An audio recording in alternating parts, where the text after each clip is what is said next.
Jai Hind and welcome back to another class of biology.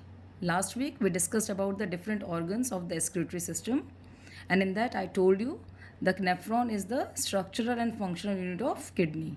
Now today we are going to discuss about the structure of our nephron.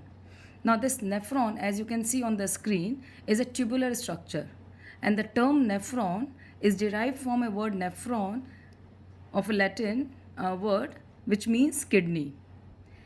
If you see the whole structure of the nephron, it has two parts actually. Here it's a cup shaped structure which is called as Bowman capsule, and inside this Bowman capsule you can see the thread like structure or a cluster of capillaries. So this structure is called as Malpighian body. Okay, and another structure which is a very tubular structure, this is called as renal tubule. So you can say the nephron has basically two parts. One is Malpighian body, which is consisting of Bowman's capsule and the glomerulus, and the renal tubule structure, which is consist of different types of the tubules. Now come to the Malpighian body. The Bowman capsule is a cup-shaped structure, as you can see. This Bowman capsule word is given by the scientist or who invented this structure, Sir Williams Bowman. Okay, because of this scientist only, the name was given Bowman capsule. Now this is an empty cup-like structure. In this empty cup-like structure, you will find number of clusters of capillaries. The capillaries are present in form of clusters, and this is called as glomerulus. Now this glomerulus term is derived from a Latin word glomerus means the cluster of thread. So together glomerulus and the Bowman's capsule is a Malpighian body. Now coming to the renal tubule structure of the nephron, you can see from the Bowman capsule a very convoluted structure of tubule is coming out. So this convoluted structure of tubule, which is close to the Bowman capsule, is called as proximal convoluted tubule. Now why we are calling it proximal convoluted tubule? Because it is close to the Bowman's capsule. Okay, convoluted means very folded, highly folded structure. So it is called as proximal convoluted tubule. Now this proximal convoluted tubule extend down, and you can see a loop like structure which is having a shape of U.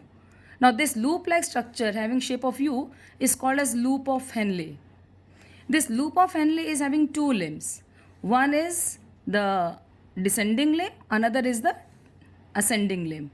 So the descending limb is coming from the PCT, means proximal convoluted tubule, and then it is taking a turn and becoming an ascending limb, which is joining with the another convoluted tubule, which we call the distal convoluted tubule. Now it is called as distal convoluted tubule. Why?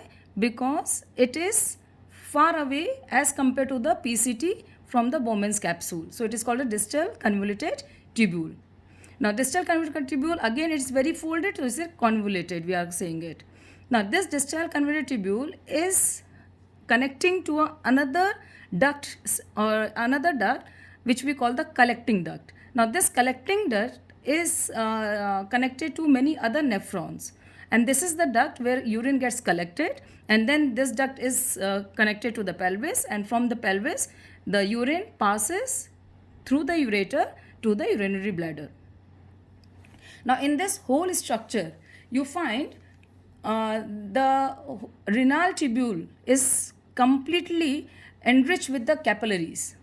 Okay, but if you see the Malpighian body in the glomerulus, you find two arterioles. The two arterioles you can see.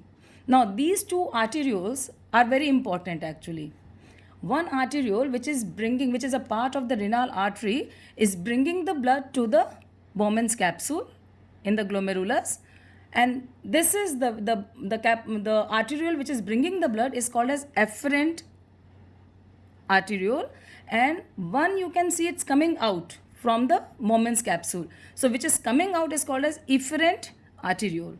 Now A comes before E, so you can easily learn it that efferent is bringing the blood to the Bowman's capsule and efferent is taking away the blood from the Bowman's capsule. Now this efferent then branch into many capillaries and which spread over the whole renal tubule. Now this is very important for the exchange of the materials. This spreading of the capillaries over the renal tubule is important for the exchange of materials, because whatever things which are present in the blood which is not required get filtered in the tubule, and the things which are required by the body, or which are not supposed to be the waste, is again reabsorbed in the tubule.